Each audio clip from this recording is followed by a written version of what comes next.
ഇന്നലത്തെ ദിവസം വളരെ നല്ല രീതിയിൽ സ്പെൻഡ് ചെയ്യാനായിട്ട് പറ്റി. നമ്മുടെ രണ്ടാമത്തെ ദിവസമായി ഇന്ന് രാവിലെ കുറേ എഡിറ്റിങ്ങും കാര്യങ്ങളൊക്കെ ഉണ്ട്. നമ്മുടെ വീഡിയോ ഒക്കെ ഒന്ന് അപ്ലോഡ് ചെയ്യണം. എഡിറ്റിംഗ് എല്ലാം കഴിഞ്ഞിട്ട് ഉച്ച കഴിഞ്ഞിട്ട് 2-3 ബീച്ചിൽ പോകാനായിട്ടുള്ള പ്ലാനാണ്. അഞ്ജുന ബീച്ച്, ശിവ പ്ലേസ് എന്ന് പറയുന്ന ഔസ്ട്രാൻ ബീച്ച്. അങ്ങനെ അവിടെ ആ ബീച്ചിലൊക്കെ പോയിട്ട് അവിടുത്തെ സൺസെറ്റും ഒക്കെ കാണാനാണ് ഇന്നത്തെ വൈകുന്നേരത്തെ പ്ലാൻ. ഇന്നലത്തെ ആ ഒരു ട്രക്കിങ്ങിൻ്റെയും യാത്രാക്ഷീണമൊക്കെ നല്ലതുപോലെ ഒന്ന് ഉറങ്ങി എണീറ്റപ്പോഴത്തേക്ക് നല്ല ക്ലിയർ ആയിട്ടുണ്ട്, നല്ല ഫ്രഷ് ആയിട്ടുണ്ട്. രാവിലെ ആരും എണീറ്റിട്ടില്ല. ഞാൻ നേരത്തെ എണീറ്റത് ഇന്ന് കുറച്ച് എഡിറ്റിങ്ങും കാര്യങ്ങളും ഒക്കെ ഉണ്ട്. അതൊക്കെ ഒന്ന് ക്ലിയർ ചെയ്യണം. എന്നിട്ട് വേണം നമുക്ക് ഉച്ച കഴിഞ്ഞിട്ട് പുറത്തേക്ക് പോകാനായിട്ട്. ഇതാണ് ഞാനിവിടെ നിൽക്കുന്ന ആ ഒരു റൂമെന്ന് പറയുന്നത്. ആ ഒരു റൂമിൽ 6 ബെഡാണുള്ളത്. എൻ്റെ ഈ ലെഫ്റ്റ് സൈഡിൽ കാണുന്ന താഴത്തെ ബെഡാണ്. ഇത് AC ഉണ്ട്, അറ്റാച്ച്ഡ് ബാത്റൂമാണ്, നല്ല സ്പേഷ്യസുമാണ്. ഇതല്ലാത്ത നോർമൽ റൂമും ഇവിടെ അവൈലബിൾ ആണ്. ഇതാണ് നമ്മുടെ റൂമിനെക്കാട്ടിലും ഇവിടുത്തെ എല്ലാവരുടെയും ഒരു മെയിൻ അട്രാക്ഷനായിട്ടുള്ള ഈ ഒരു വലിയൊരു ലിവിങ് സ്പേസ്. എല്ലാവരും ഇവിടെയാണ് വന്നിരിക്കുകയും വർക്ക് ചെയ്യുകയും സംസാരിക്കുകയും ഗെയിം കളിക്കുകയൊക്കെ ചെയ്യുന്നത്. ഇവിടുത്തെ ഒരു വൈബ് കുറച്ചുകൂടെ എല്ലാവരും എണീറ്റ് വരുമ്പോഴത്തേക്ക് ഞാനത് നിങ്ങൾക്ക് കാണിച്ചു തരാം. അടിപൊളി വൈബാണ്. ഈ ഒരു സമയമൊന്നും അങ്ങനെ ഇവിടെ ആരും ഉണ്ടാവില്ല. എല്ലാവരും ഉറങ്ങുമായിരിക്കും. പാർട്ടിക്ക് പോയിട്ടൊക്കെ ലേറ്റായിട്ടായിരിക്കും വരുന്നത്. അതുപോലെ തന്നെ ലേറ്റ് നൈറ്റൊക്കെ ഈ ഒരു ലിവിങ് ഏരിയയിൽ എല്ലാവരും ഇരുന്ന് കാര്യം പറയുകയും ഗെയിം കളിക്കുകയൊക്കെ ചെയ്തിട്ട് ലേറ്റായിട്ടായിരിക്കും ഉറങ്ങാനും പോകുന്നത്. ഇതാണ് നമ്മുടെ ആ ഒരു ഹോസ്റ്റലിൻ്റെ മൊത്തത്തിലുള്ളൊരു വൈബും വ്യൂ എന്നൊക്കെ പറയുന്നത്. നമ്മുടെ AC റൂമിന് 700 രൂപയും അതുപോലെ തന്നെ നോർമൽ അറ്റാച്ച്ഡ് ബാത്റൂം ഒന്നും ഇല്ലാത്ത നോൺ AC ആയിട്ടുള്ള റൂമിന് എനിക്ക് തോന്നുന്നു 500 ആണെന്ന് തോന്നുന്നു ഇവിടുത്തെ ആ ഒരു റേറ്റ്. ഇതേപോലെ ഒരു റിലാക്സ്ഡ് മൂഡാണ് ഇവിടെ ഫുൾ ടൈം. നമ്മുടെ ആ ഒരു ലിവിങ് ഏരിയയിലേക്ക് വന്നു കഴിഞ്ഞാൽ ഇവിടെ 2 ഡോഗ്സ് ഉണ്ട്, യോഗിയും ബോക്സറും. ഇവിടെ പെറ്റ് ഫ്രണ്ട്ലി അല്ല, പക്ഷേ ഇത് ഇവിടുത്തെ ഇൻ ഹൗസ് പെറ്റ്സ് ആണ്. എല്ലാവരുമായിട്ടും ഫ്രണ്ട്ലി ആണ്. എപ്പോഴും ഈ ഒരു ഏരിയയിൽ അവരുണ്ടാവും. ഇതൊക്കെയാണ് ഇവിടുത്തെ ഒരു മൊത്തത്തിലുള്ളൊരു കാര്യം എന്ന് പറയുന്നത്. നമുക്ക് ടൈം വേസ്റ്റ് ചെയ്യാതെ രാവിലെ എന്തെങ്കിലും കഴിച്ചിട്ട് എഡിറ്റിംഗ് കംപ്ലീറ്റ് ചെയ്യണം. അതുപോലെ തന്നെ അപ്ലോഡ് ചെയ്തിട്ട് വേണം നമുക്ക് പുറത്ത് പോകാനായിട്ട് ഉച്ച കഴിഞ്ഞിട്ട്. അപ്പോൾ നമുക്ക് രാവിലെ കഴിക്കാനായിട്ട് കുറച്ച് ഹെൽത്തി ആയിട്ടുള്ള മുസ്ലിയും കുറച്ച് യോഗട്ടും ഹണിയും പിന്നെ കുറച്ച് ഫ്രൂട്ട്സും എല്ലാം കൂടെ മിക്സ് ചെയ്തിട്ടുള്ള കിടിലൊരു ബ്രേക്ക്ഫാസ്റ്റാണ്. ഇത് കഴിച്ച് ഫുൾ എനർജിയോടെ വേണം നമുക്ക് ആ എഡിറ്റിംഗ് ഒന്ന് കംപ്ലീറ്റ് ചെയ്തിട്ട് വേഗം തന്നെ പോകാനായിട്ട്. ഇവന്മാരിവിടെ ഉള്ളത് കൊണ്ട് പെറ്റ് ഫ്രണ്ട്ലി അല്ലെങ്കിലും നമുക്ക് ആ ഒരു പെറ്റ്സിൻ്റെ മിസ്സിങ് ഫീലിംഗ് ഒന്നും കിട്ടത്തില്ല. കാര്യം അവന്മാർ അത്രയധികം നമ്മളോട് എല്ലാവരോടും ഭയങ്കര ഫ്രണ്ട്ലിയാണ്, ഭയങ്കര കൂളാണ് അവന്മാർ. ഒരു 12 മണിയൊക്കെ കഴിഞ്ഞപ്പോഴത്തേക്ക് എല്ലാവരും ഉറക്കമൊക്കെ എണീറ്റ് നമ്മുടെ ആ ഒരു കോമൺ സ്പേസ് ആക്റ്റീവായി തുടങ്ങിയിട്ടുണ്ട്. ഇതേപോലാണ് ഇനിയും ആൾക്കാരുണ്ട് വരാൻ. എല്ലാവരും വന്ന് ഇവിടെ ഇരുന്ന് ഓരോ കാര്യങ്ങൾ അങ്ങോട്ടും ഇങ്ങോട്ടും സംസാരിക്കുകയും ചായ കുടിക്കുകയും വർക്ക് ചെയ്യുകയും ഒക്കെ ചെയ്യുന്നത്. രാത്രി ആയി കഴിഞ്ഞാൽ വേറെ തന്നെ വൈബാണ്. ഞങ്ങളുടെ എഡിറ്റിംഗ് എല്ലാം കഴിഞ്ഞ് ഞാനും നോവയും ഒരു 3 മണി കഴിഞ്ഞപ്പോഴത്തേക്ക് നമ്മുടെ ഹോസ്റ്റലിൽ നിന്ന് ഇറങ്ങിയിട്ടുണ്ട്. സെക്കൻഡ് ഡേ അഞ്ജുന ബീച്ചിലേക്കാണ്. അപ്പോൾ ഞങ്ങൾ 2 പേരുണ്ട്. ഇന്നലത്തെ 2 പേരില്ല. അവർക്ക് ഇന്നലത്തെ പാർട്ടിയുടെയൊക്കെ ക്ഷീണം കാരണം അവർ റെസ്റ്റ് എടുക്കുകയാണ്. ഉച്ചയ്ക്ക് വേറൊന്നും കഴിച്ചിട്ടില്ല. അപ്പോൾ പോകുന്നതിന് മുന്നേ ആയിട്ട് കുറച്ച് മോമോസും ഒരു കോഫിയും കുടിക്കാനായിട്ട് ഞാനും നോവയും നമ്മുടെ തൊട്ടടുത്തുള്ള ഒരു ഷോപ്പിലേക്ക് കയറി. ഇവിടെ നിന്നാണ് നമ്മൾ ബൈക്ക് എടുക്കുന്നത്. നമ്മുടെ ആ ഒരു സ്റ്റേയിൽ നിന്ന് നടന്നു വരാനുള്ള ദൂരമേ ഉള്ളൂ. മോമോസും ആ ഒരു കോഫിയൊക്കെ കുടിച്ച് ആ ഒരു എനർജിയിൽ വേണം ഇന്നത്തെ മൊത്തം കറക്കം. ഇനി രാത്രിയേ ഉള്ളൂ ഫുഡ്. അപ്പോൾ ഇവിടെയുള്ള എല്ലാവരും, അതായത് ഗോവയിലേക്ക് വരുന്ന മിക്കവാറും എല്ലാവരും ബൈക്കിലാണ് കറങ്ങുന്നത്. അപ്പോൾ അതിനായിട്ട് നമുക്ക് അവിടെ ബൈക്ക് തരുമ്പോഴത്തേക്ക് ഒരു 1/2 ലിറ്റർ പെട്രോളേ ഉണ്ടാവുള്ളൂ. അവിടുന്ന് തന്നെ നമുക്ക് പെട്രോൾ വാങ്ങിക്കാനായിട്ട് പറ്റും. ഞങ്ങൾ 1 ലിറ്റർ പെട്രോൾ വാങ്ങിച്ച് അവിടുന്ന് തന്നെ ഒഴിച്ച് സെറ്റായിട്ടുണ്ട്. ഇനി നമ്മുടെ നേരെയുള്ള യാത്ര നമ്മുടെ തൊട്ടടുത്തുള്ള ഒസ്റാൻ ബീച്ച്. നമ്മുടെ ഹോസ്റ്റലിൽ നിന്ന് ഫസ്റ്റ് ഡേ പരിചയപ്പെട്ടതാണ് നോവേനെ. അവൻ ഫ്രം സ്വീഡനാണ്. അവനും വ്ളോഗിങ്ങും ഒക്കെ ചെയ്യുന്നതുകൊണ്ട് അവനും കുറേ വീഡിയോ ഒക്കെ നമ്മുടെ ഈ ഒരു യാത്രയിൽ എടുക്കുന്നുണ്ട്. ആദ്യമായിട്ടാണ് ഇങ്ങനൊരു വേറൊരു വ്ളോഗറിൻ്റെ കൂടെ യാത്ര ചെയ്യുന്നത്. അതുകൊണ്ട് നമ്മുടെ അങ്ങോട്ടും ഇങ്ങോട്ടൊക്കെയുള്ള വീഡിയോ എടുക്കാനായിട്ട് നല്ല രീതിയിൽ ഹെൽപ്ഫുള്ളുമാണ്. ഇപ്പോഴത്തെ ഇവിടുത്തെ ഒരു ക്ലൈമറ്റ് എന്ന് പറയുന്നത് കുറച്ച് പൊടിയും ചൂടും ഒക്കെ ഉള്ളൊരു ക്ലൈമറ്റാണ്. അതുകൊണ്ട് അത്ര അടിപൊളി ഒരു ക്ലൈമറ്റ് അല്ല. എന്തായാലും ഞങ്ങൾ ബൈക്ക് അവിടെ പാർക്ക് ചെയ്തിട്ട് ഇതുവഴി വേണം താഴേക്ക് നടന്നിറങ്ങി ആ ഒരു ഒസ്റാൻ ബീച്ചിലേക്കും ആ ഒരു ശിവ ഫേസ് ഒക്കെ പോയി കാണാനായിട്ട്. ഇതൊരു ഹിഡൻ പ്ലേസ് ആണെന്ന് തോന്നുന്നു. അധികം പ്രോപ്പറായിട്ടുള്ള വഴിയൊന്നും ഇല്ലാത്തതുകൊണ്ട് കാറിലൊന്നും അങ്ങനെ അധികം ആർക്കും വരാൻ പറ്റത്തില്ല. നമ്മൾ ഇന്നലെ പോയ ഒരു വഗേറ്റർ ബീച്ചിലൂടെ കുറേ ദൂരം നടന്നിട്ട് വേണം ഇവിടെ എത്താനായിട്ട്. അല്ലെന്നുണ്ടെങ്കിൽ ഇതേപോലെ മുകളിൽ വന്ന് ബൈക്ക് പാർക്ക് ചെയ്തിട്ട് ഇതേപോലെ നടന്നിറങ്ങി വേണം താഴത്തേക്ക് പോകാൻ.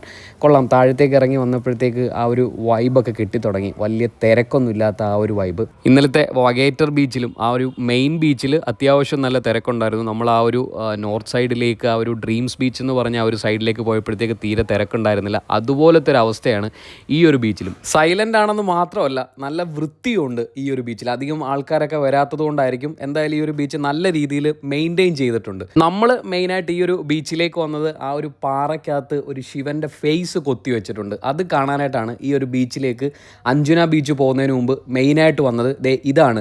കുറച്ച് മണ്ണൊക്കെ വീണിട്ട് അതൊക്കെ മൂടിയിട്ടുണ്ട്. അതെല്ലാം ക്ലിയർ ചെയ്ത് ഡെയിലി വെക്കുമെന്നാണ് ഇവിടെ ചോദിച്ചപ്പോഴത്തേക്ക് പറഞ്ഞത്. കാര്യം എപ്പോഴും കടൽ കയറുന്ന സമയത്ത് ഇത് മൂടിപ്പോകാൻ സാധ്യതയുണ്ട്, ഇത്രയും താഴ്ന്ന് കിടക്കുന്നുണ്ട്. അപ്പോൾ അതുകൊണ്ട് ആൾക്കാരൊക്കെ വരുന്ന സമയത്ത് ഇങ്ങനെ ക്ലീൻ ചെയ്ത് വെക്കാറുണ്ട്. പിന്നെ അതുപോലെ തന്നെ ആ ഒരു പാറകൾക്കിടയിൽ ഒരു ശിവലിംഗത്തിൻ്റെ ഒരു രൂപമുണ്ട്. അത് കൊത്തി വെച്ചതാണോ എന്താണെന്നൊന്നും അറിയത്തില്ല. ഇവിടെ ചോദിച്ചപ്പോഴത്തേക്ക് അത് തനിയെ ഉണ്ടായതെന്നാണ് പറയുന്നത്. എന്തു തന്നെയായാലും പുള്ളി അത് കാണിച്ചു തന്നു, നമുക്കത് കാണാനായിട്ട് പറ്റി. ഈ ഒരു ശിവൻ്റെ ഒരു ഫേസ് 90-91 കാലഘട്ടത്തിലാണ് അതവിടെ ആ ഒരു കല്ലിൽ കൊത്തിവെച്ചതെന്നാണ് പറയുന്നത്. ഏകദേശം ഒരു 10-31 വർഷമായി. അപ്പോൾ ഈ ഒരു തിരക്കും ഈ ഒരു വൈബുമാണ് ഈ ഒരു ബീച്ചിൽ. ശിവ പ്ലേസ് എന്ന് പറയുമ്പോഴത്തേക്ക് ഒരു കാള അവിടെയുണ്ട്. ഇവിടെ എല്ലായിടത്തും പോയാലും കാളേനെയും പശുവിനെയൊക്കെ കാണാനായിട്ട് പറ്റും. അപ്പോൾ അതുകൊണ്ട് ഇവിടെയും നല്ല കിടിലൊരു കാളയൊക്കെ ഉണ്ടായിരുന്നു. അപ്പോൾ ആ ഒരു ശിവ പ്ലേസ് എന്ന് പറയുമ്പോഴത്തേക്കും അതും ഒരു റിലേഷനായിട്ട് തോന്നി. ഇനി ഇവിടുന്ന് നേരെ നമ്മൾ വന്നേക്കുന്നത് നമ്മുടെ അഞ്ജുന ബീച്ചിലേക്കാണ്. അഞ്ജുന ബീച്ചിലെ സൗത്ത് സൈഡാണ് നമുക്ക് മെയിനായിട്ട് കവർ ചെയ്യാനുള്ളത്. അപ്പോൾ ഇങ്ങോട്ടേക്ക് വരുന്നതിന് മുന്നേ ഈ ഒരു സൈഡ് നല്ല ക്രൗഡഡ് ആണെന്ന് പറഞ്ഞിട്ടുണ്ടായിരുന്നു. അതുപോലെ തന്നെ വന്ന് നോക്കിയപ്പോഴത്തേക്ക് നല്ല രീതിയിൽ ക്രൗഡഡ് ആണ്. ആ ഒരു സൗത്ത് സൈഡിലേക്ക് പോകുമ്പോഴത്തേക്ക് നമ്മുടെ ആ ഒരു ശിവ വാലി, ഗോവയിലൊക്കെ വന്നിട്ടുള്ളവർക്കും അല്ലെങ്കിൽ റീൽസിലൊക്കെ ഒരുപാട് ഫേമസ് ആയിട്ടുള്ളൊരു വൈബിങ് സ്പോട്ടാണത്. നമുക്ക് ഇവിടേക്ക് ഒന്ന് നോക്കിയിട്ട് അങ്ങോട്ടേക്ക് നടന്നു പോകണം. ഇവിടെ നല്ല രീതിയിൽ ക്രൗഡഡാണ്. അതുകൊണ്ട് അങ്ങോട്ടേക്ക് പോകും തോറും തിരക്കിങ്ങനെ കുറഞ്ഞു വന്നു. അവിടെ പോയിട്ട് വേണം നമുക്ക് ഈ ഒരു സൺസെറ്റ് എൻജോയ് ചെയ്യാനായിട്ട്. മെയിനായിട്ട് നമ്മുടെ ഇന്നത്തെ പ്ലാൻ എന്ന് പറയുന്നത് അഞ്ജന ബീച്ചിലെ സൺസെറ്റാണ്. അതുകൊണ്ടാണ് ആദ്യം തന്നെ നമ്മുടെ ഒസ്ട്രാൻ ബീച്ചിൽ പോയിട്ട് നേരെ ഇങ്ങോട്ടേക്ക് വന്നത്. ഒരുപാട് ലേറ്റ് ആവാണ്ട് ഇനി നമുക്ക് ആ ഒരു സൗത്ത് സൈഡിലേക്ക് നടന്നു പോകണം. അങ്ങോട്ട് പോകുന്തോറും ഞാൻ നേരത്തെ പറഞ്ഞ പോലെ തിരക്ക് കുറഞ്ഞു വരുന്നുണ്ട്. കാര്യം എന്ന് പറഞ്ഞാൽ ആ ഒരു വരുന്ന സ്പോട്ടിൽ വന്ന് ആൾക്കാർ അവിടെ ഒന്ന് കൂടി ഫോട്ടോ ഒക്കെ എടുത്ത് റീൽസൊക്കെ എടുത്തിട്ട് അങ്ങോട്ട് പോകാറാണ് ചെയ്യാറ്. ഇങ്ങോട്ട് എനിക്ക് തോന്നുന്നു അധികം ദൂരം നടന്നു വരാറില്ല. ഇങ്ങോട്ടേക്ക് നല്ല വ്യൂ ആണ്. ആ ഒരു പാറക്കെട്ടും അധികം തിരക്കുമില്ല, നല്ല രീതിയിൽ ക്ലീനാണ്. അപ്പോൾ നമ്മൾ നടന്നിവിടെ എത്തി. നമ്മുടെ ആ ഒരു റീൽസിലൊക്കെ കണ്ട് അല്ലെങ്കിൽ കുറേ പേർക്കൊക്കെ ഫേമസ് ആയിട്ട് അറിയാവുന്ന ആ ഒരു ശിവ വാലി, ആ ഒരു റെസ്റ്റോറൻറ്റ്, പബ്ബ്, കഫേ എന്ത് വേണമെങ്കിലും പറയാം. ബട്ട് അവിടെ ഒരു ഫുൾ വൈബാണ്. നമുക്ക് അതിനകത്തൊന്ന് കയറി നോക്കണം. ഇതാണ് അപ്പുറത്തെ സൈഡിൽ ആ ഒരു നോർത്ത് സൈഡിലെ തിരക്കെന്ന് പറയുന്നത്.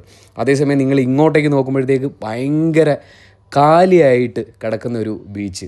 Super vibe. ഈ ഒരു സൺസെറ്റിൻ്റെ ഒരു തിരക്കും കാര്യങ്ങളൊന്നും ഇല്ലാതെ ഈ ഒരു സൺസെറ്റൊക്കെ ആസ്വദിക്കാനായിട്ട് കിഡ്ലം അടിപൊളി ഒരു വൈബ്. ലേറ്റ് ആക്കാതെ ശിവ വാലിയുടെ ഉള്ളിലേക്ക് കയറി ആ ഒരു വൈബ് ഒന്ന് എൻജോയ് ചെയ്യാനായിട്ട് കയറിയതാണ്. കാരണം നമുക്ക് സൺസെറ്റ് കാണണം ഇവിടുന്ന് ഇറങ്ങിയിട്ട്.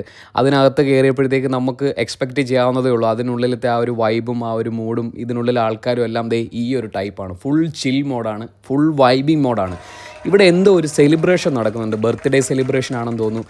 ഞാൻ ആ ഒരു ബർത്ത്ഡേ സെലിബ്രേഷൻ്റെ ഇടയ്ക്ക് ഒരു ആളെ കണ്ടു. നിങ്ങൾക്ക് എന്തായാലും കണ്ടാൽ അറിയാം.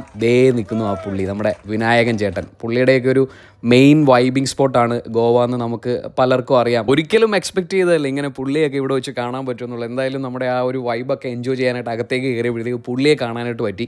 പിന്നെ ഒരുപാട് ടൈം അതിനകത്ത് നിന്ന് വേസ്റ്റ് ചെയ്യാനായിട്ട് നിന്നില്ല. ഞങ്ങൾ പുറത്തേക്ക് ഇറങ്ങി. സൺസെറ്റിൻ്റെ ഏകദേശം സമയമായി. ഇനി നമുക്ക് ആ ഒരു സൗത്ത് സൈഡിൽ ആ ഒരു ക്ലിഫ് ഏരിയയിലേക്ക് പോകണം. അങ്ങോട്ടേക്ക് അധികം തിരക്കൊന്നും കാണുന്നില്ല.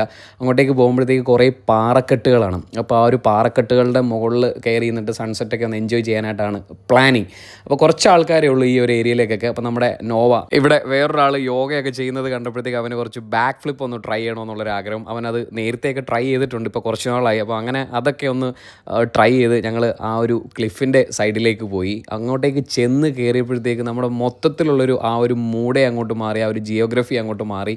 ആ ഒരു സാൻഡിൻ്റെ ഇതൊക്കെ മാറിയിട്ട് കുറച്ച് നല്ല പാറ ഇങ്ങനെ നിരന്ന് കിടക്കുന്നത് കൊള്ളാം. അതും ആ ഒരു സൺസെറ്റും അതിൻ്റെ മുകളിലൂടെ കുറച്ചങ്ങോട്ട് നടക്കുന്ന ആ ഒരു ഈവനിങ്ങിലുള്ള ആ ഒരു ഫീലും എല്ലാം കൂടെ ആയപ്പോഴത്തേക്ക് എന്തായാലും അഞ്ജുന സൗത്ത് സൈഡ് നല്ല രീതിയിലൊന്ന് എക്സ്പ്ലോർ ചെയ്യാനും ഒന്ന് എൻജോയ് ചെയ്യാനായിട്ട് പറ്റി. കുറച്ച് സമയം നമുക്ക് കിട്ടിയുള്ളെങ്കിലും സൺസെറ്റൊക്കെ കഴിഞ്ഞ് ഞങ്ങൾ തിരിച്ച് ഇങ്ങോട്ടേക്ക് നടന്നു. അഞ്ജുന ബീച്ചിൻ്റെ നോർത്ത് സൈഡിലേക്ക്, ആ ഒരു സൈഡിലേക്ക് നോക്കുകയാണെങ്കിൽ ഫുള്ള് റെസ്റ്റോറൻറ്റ്സും കഫേസും അങ്ങനത്തെ ഒരു ഏരിയയാണ്. ഒരുപാട് ആൾക്കാർ വരുന്ന ഒരു ഏരിയയാണ്. അപ്പോൾ അതുകൊണ്ട് ആ ഒരു ഏരിയ ഫുള്ള് ലൈറ്റൊക്കെ ഇട്ട് ആ ഒരു സൺസെറ്റൊക്കെ കഴിഞ്ഞ് ഇരുട്ടുന്ന ഒരു അവസ്ഥയിൽ ലൈറ്റൊക്കെ ഇട്ടപ്പോഴത്തേക്ക് കുറച്ചും കൂടെ കളർഫുൾ ആയിട്ടുണ്ട്. ഇനി കുറച്ച് നേരം ഇവിടെ ഒന്ന് എക്സ്പ്ലോർ ചെയ്തിട്ട് വേണം നമുക്ക് തിരിച്ച് നമ്മുടെ ഹിൽ ടോപ്പിലുള്ള അഞ്ജുനയിൽ തന്നെയുള്ള ഹിൽ ഹിൽ ടോപ്പിലുള്ള ഒരു ഫ്ലീ മാർക്കറ്റിലേക്ക് പോകാനായിട്ട്. ഇതൊക്കെയാണ് ഇതുവരെയുള്ള പ്ലാൻ. ആ ഒരു നോർത്ത് സൈഡിലേക്ക് വരുമ്പോഴത്തേക്ക് ഞാൻ നേരത്തെ പറഞ്ഞ പോലെ കുറച്ച് ക്രൗഡഡ് ആയിട്ടുള്ള പ്ലേസ് ആണ്. അതിനനുസരിച്ചുള്ള ഒരു ലൈവായിട്ടുള്ള ഒരു ഹാപ്പനിങ് പ്ലേസ് ആണ് നമുക്ക് ഇങ്ങോട്ടേക്ക് വരുമ്പോൾ ഫീൽ ചെയ്യുന്നത്. ഒരുപാട് റെസ്റ്റോറൻറ്റും കഫേയൊക്കെ ഒരു കളർഫുള്ളായിട്ടുള്ള ലൈറ്റ്സും ഒക്കെ ഇട്ടേക്കുന്നതുകൊണ്ട് ആ ഒരു ബീച്ച് സൈഡിലെ കിടിലൊരു ഗോവൻ എക്സ്പീരിയൻസ്, ഒരു ഗോവൻ വൈബ് ഈ ഒരു ഏരിയയിലേക്ക് വരുമ്പോഴത്തേക്ക് നമുക്ക് കിട്ടും. വളരെ ചുരുങ്ങിയ സമയം കിട്ടിയുള്ളെങ്കിലും അത്യാവശ്യം ഇതൊക്കെ കാണാനും ഒന്ന് എൻജോയ് ചെയ്യാനും ഒക്കെ പറ്റി. ഇനി ഇവിടുന്ന് നേരെ ആ ഒരു ഫ്ലീ മാർക്കറ്റിലേക്ക് പോകണം. So after Anjuna, we are heading to where? The flea market, right? Free market. Yeah. Time for free market. Let's go. Vamos. ചൂടും പൊടിയൊക്കെ ഉള്ള കാലാവസ്ഥയാണെങ്കിലും വൈകുന്നേരങ്ങളിൽ ഗോവയിലെ ഈ ചെറിയ സ്ട്രീറ്റുകളിലൂടെയൊക്കെയുള്ള ഈ ഒരു ബൈക്ക് യാത്ര നല്ല രീതിയിൽ എൻജോയബിൾ ആണ്. കാരണം ആ സൈഡിലുള്ള ഷോപ്പുകളും ഒക്കെ കണ്ട് നമുക്കിങ്ങനെ ട്രാവൽ ചെയ്യാനായിട്ട് പറ്റും. അവിടുന്ന് നേരെ നമ്മുടെ ഫ്ലീ മാർക്കറ്റിലെത്തി 200 രൂപയാണ് എൻട്രി ഫീ ഒരാൾക്ക്. അങ്ങനെ ഞാനും നോവയും എൻട്രി ഫീ ഒക്കെ കൊടുത്തിട്ട് ഞങ്ങൾ അകത്തേക്ക് കയറി. ഇതിനകത്ത് ഒരുപാട് നേരം സ്പെൻഡ് ചെയ്യാനായിട്ടുള്ള പ്ലാനിങ് ഒന്നുമില്ല. പക്ഷേ ഇത് എന്താണെന്നൊന്ന് കാണാനും അറിയാനും ഒക്കെ വേണ്ടിയിട്ടുള്ള ആ ഒരു ആകാംക്ഷയിൽ ഞങ്ങൾ രണ്ടുപേരുടെ കയറിയതാണ്. പ്രതീക്ഷിച്ചതുപോലെയല്ല, നല്ല രീതിയിൽ തിരക്കുണ്ട് ഈ ഒരു ഫ്ലീ മാർക്കറ്റ് എന്ന് പറയുന്ന ഈ ഒരു സ്ഥലത്ത്. പാർക്കിംഗ് ഒക്കെ നല്ല രീതിയിൽ ടൈറ്റ് ആയിരുന്നു. അകത്തേക്ക് കയറിയപ്പോഴാണ് ഇത്ര ആൾക്കാർ ഇതൊക്കെ കാണാനും വാങ്ങാനും ഒക്കെ വരുന്നുണ്ടെന്ന് മനസ്സിലായത്. എന്തായാലും ഇതിനകത്ത് കയറിയപ്പോഴത്തേക്ക് ചെറിയ ചെറിയ കുറേ സാധനങ്ങൾ, ഫാഷന് വേണ്ടിയിട്ടുള്ള കുറേ ഡ്രസ്സുകളും അങ്ങനത്തെയൊക്കെ കുറേ ഐറ്റംസ് വിൽക്കുന്ന ഒരു ഫ്ലീ മാർക്കറ്റാണിത്. ഇതിനുള്ളിലത്തെ ആ ഒരു വൈബും ഒക്കെ കൊള്ളാം. കുറേ ലൈറ്റിങ്ങും ഒക്കെ ആയിട്ട് നല്ല രീതിയിൽ ഡെക്കറേറ്റ് ചെയ്ത് ഒരു വെറൈറ്റി ഒക്കെ ഉണ്ട്. അപ്പോൾ ആ ഒരു എക്സ്പീരിയൻസ് കിട്ടാൻ വേണ്ടിയിട്ട് തന്നെയാണ് ഞങ്ങൾ ഇതിനകത്തേക്ക് കയറിയത്. അങ്ങനെ ഒന്നും വാങ്ങിക്കാനുള്ള പ്ലാനുകളൊന്നുമില്ല. എന്തെങ്കിലും കണ്ട് ഇഷ്ടപ്പെട്ടാൽ വാങ്ങിക്കാം എന്നുള്ള രീതിയിലാണ് ഞങ്ങൾ കയറിയത്. അപ്പോൾ ഒരുപാട് നേരം നമ്മൾ ഇതിനകത്ത് കറങ്ങി നടന്ന് ടൈമൊന്നും വേസ്റ്റ് ചെയ്യുന്നില്ല. കാര്യം കുറച്ച് ടയേർഡാണ്. ഇനി പോയിട്ട് ഫുഡ് കഴിക്കണം, നല്ല രീതിയിൽ കിടന്നുറങ്ങണം. നാളെ ഡോഗ് ഷോക്കൊക്കെ നേരത്തെ ഇവിടുന്ന് എണീറ്റ് പോകേണ്ടതാണ്. അപ്പോൾ അതുകൊണ്ട് ലേറ്റ് ആവാതെ തന്നെ റൂമിലേക്ക് പോകണം. അമ്പലങ്ങളിലൊക്കെ വെച്ചിരിക്കുന്ന കുറേ സാധനങ്ങളൊക്കെ ഇതിനകത്ത് വിൽക്കാനുണ്ട്. എന്താണ് സംഭവം എന്നൊന്നും മനസ്സിലായില്ല. പക്ഷേ അങ്ങനത്തെയൊക്കെ ഒരുപാട് ഐറ്റംസ് ഉണ്ട്. വേറൊരു ഏരിയയിലേക്ക്, ഒരു ഓപ്പൺ ഗ്രൗണ്ടിലേക്ക് വന്നപ്പോഴത്തേക്ക് അവിടെ ഒരു ലൈവ് മ്യൂസിക് പരിപാടിയൊക്കെ നടക്കുന്നുണ്ട്. അവിടെയൊക്കെ ഒരുപാട് ആൾക്കാർ ഇരുന്നും നിന്നും ഒക്കെ കേൾക്കുന്നുണ്ട്. സൈഡിലൊക്കെ കഫ്റ്റീരിയയും കഫേസും കോഫി ഷോപ്പും ഒക്കെ ചെറിയ രീതിയിലുള്ള കഴിക്കാനുള്ള ചെറിയ സ്നാക്സും ഒക്കെ വിൽക്കുന്ന കുറേ കടകളുണ്ട്. മൊത്തത്തിലുള്ള ആ ഒരു വൈബ് കൊള്ളാം. വെയിലൊന്നും ഇല്ലാത്തതുകൊണ്ട് ഒരുപാട് ആൾക്കാർക്ക് വരാനും എൻജോയ് ചെയ്യാനും കുറച്ച് ഇഷ്ടപ്പെട്ട ചെറിയ സാധനങ്ങളും വെറൈറ്റി ആയിട്ടുള്ള കുറേ സാധനങ്ങളൊക്കെ വാങ്ങിക്കാനായിട്ട് പറ്റും. ഞങ്ങൾ കുറച്ചൊക്കെ അതിനകത്ത് കറങ്ങി നടന്നിട്ട് ഞങ്ങൾ വേഗം തന്നെ പുറത്തിറങ്ങി. ഇനി നമ്മുടെ അടുത്ത പ്ലാൻ എന്ന് പറഞ്ഞത് നമ്മുടെ ബൈക്ക് തിരിച്ചു കൊടുക്കണം. ബൈക്ക് 9 മണിയാകുമ്പോഴത്തേക്ക് ഷോപ്പ് ക്ലോസ് ചെയ്യുന്നുണ്ട്. 9 മണിയായപ്പോഴത്തേക്ക് ഞങ്ങളിവിടെ എത്തി. ആ ബൈക്ക് തിരിച്ചു കൊടുത്തു. ഇനി അടുത്ത പ്ലാൻ എന്ന് പറയുന്നത് അടുത്തുള്ളൊരു റെസ്റ്റോറൻറ്റിൽ നല്ലൊരു ഗോവൻ സ്റ്റൈൽ ഫുഡ് കഴിക്കണം. അതിനായിട്ട് ചോദിച്ചപ്പോഴത്തേക്ക് ഈ റെസ്റ്റോറൻ്റാണ് നമുക്ക് കാണിച്ചു തന്നത്. ഞാനും നോവയും കൂടെ നേരെ അങ്ങോട്ടേക്ക് വന്നു. Oh, how is it? Looks delicious. How it smells? Smells like heaven. Like the ocean and heaven. ഉച്ചയ്ക്ക് അങ്ങനെ അധികം ഫുഡൊന്നും കഴിക്കാതെ ഇത്രയും കറങ്ങി നടന്നതുകൊണ്ട് നല്ല രീതിയിൽ വിശപ്പുണ്ടായിരുന്നു. ഇവിടുത്തെ ഒരു ടേസ്റ്റും കൊള്ളാം. എന്തായാലും ആ ഒരു റെക്കമെൻഡ് ചെയ്ത റെസ്റ്റോറൻറ്റ് അടിപൊളിയായിട്ടുണ്ട്. നിങ്ങളും ഈ ഒരു റെസ്റ്റോറൻറ്റ് നോക്കി വെച്ചേക്കുക. ഗോവയിൽ വരികയാണെങ്കിൽ മസ്റ്റായിട്ടും ഒന്ന് ട്രൈ ചെയ്യണം. വഗേറ്റർ ബീച്ചിൻ്റെ അടുത്താണ് ഈ ഒരു റെസ്റ്റോറൻറ്റ്. നിങ്ങൾക്ക് എന്തായാലും ഈ ഒരു ഗോവൻ സ്റ്റൈൽ ഫുഡ് എന്തായാലും ഇഷ്ടപ്പെടും. എന്തായാലും നോവയ്ക്ക് ആ ഒരു ഫുഡെല്ലാം നല്ല രീതിയിൽ ഇഷ്ടമായിട്ടുണ്ട്. അത് കഴിഞ്ഞിട്ട് ഞങ്ങളൊരു മിൻറ്റ് ലൈമും ഒരു സോഡ മിൻറ്റ് ലൈമും കൂടെ കുടിച്ചു. ഫുള്ള് സെറ്റായി. അതും കൂടെ അങ്ങോട്ട് കയറിയപ്പോഴത്തേക്ക് അതും അവന് ഇഷ്ടമായിട്ടുണ്ട്. എനിക്ക് തോന്നുന്നു ഇതൊക്കെ അവൻ ആദ്യമായിട്ടാണെന്ന് തോന്നുന്നു ഇവിടുന്ന് ട്രൈ ചെയ്യുന്നത്. അവൻ എന്തായാലും അതും നല്ലൊരു തംസപ്പ് തന്നെയാണ് തന്നേക്കുന്നത്. നല്ല ഇഷ്ടമായെന്ന് പറഞ്ഞിട്ട്. അപ്പോൾ ആ ഒരു ഫുഡിങ്ങിൻ്റെ പരിപാടി കഴിഞ്ഞ് ഞങ്ങൾ നേരെ നമ്മുടെ ഹോസ്റ്റലിലേക്ക് വന്നു. ഗോവയിലെ നമ്മുടെ സെക്കൻഡ് ഡേയും നല്ല രീതിയിൽ എക്സ്പ്ലോർ ചെയ്യാനും എൻജോയ് ചെയ്യാനും ഒക്കെ പറ്റി. ഇപ്പോൾ അകത്തേക്ക് കയറി ചെന്നാൽ ഇവിടെ ആരും ഉണ്ടാവില്ല. അതേ പറഞ്ഞതുപോലെ തന്നെ എല്ലാവരും പുറത്ത് പോയേക്കാണ്. ഈ ഒരു സമയത്ത് അങ്ങനെ അധികം ആരും ഉണ്ടാവാറില്ല. ഇനി ഒരു 2 മണിയൊക്കെ കഴിയണം ഈ ഒരു ഏരിയ വീണ്ടും ഒന്ന് ലൈവ് ആവണമെന്നുണ്ടെങ്കിൽ. നമുക്കെന്തായാലും നേരത്തെ തന്നെ പോയി കിടന്നൊന്ന് ഉറങ്ങണം. രണ്ടാമത്തെ ദിവസം നല്ല രീതിയിൽ കറങ്ങി തകർത്തിട്ടുണ്ട്. നല്ല രീതിയിൽ എക്സ്പ്ലോർ ചെയ്തിട്ടുണ്ട് നമ്മുടെ നോർത്ത് സൈഡിലുള്ള ഗോവ. ഇനി നാളെ മുതലുള്ള വിശേഷങ്ങളെന്ന് പറഞ്ഞാൽ നമുക്ക് ഡോഗ് ഷോയ്ക്ക് പോകണം. അവിടുത്തെ വിശേഷങ്ങളായിരിക്കും. രാവിലെ തന്നെ അങ്ങോട്ടേക്ക് പുറപ്പെടണം. എന്തായാലും നമുക്ക് അടുത്ത വീഡിയോ ഡോഗ് ഷോയുടെ വിശേഷങ്ങളൊക്കെ ആയിട്ട് കാണാം. അതുവരെ ബൈ.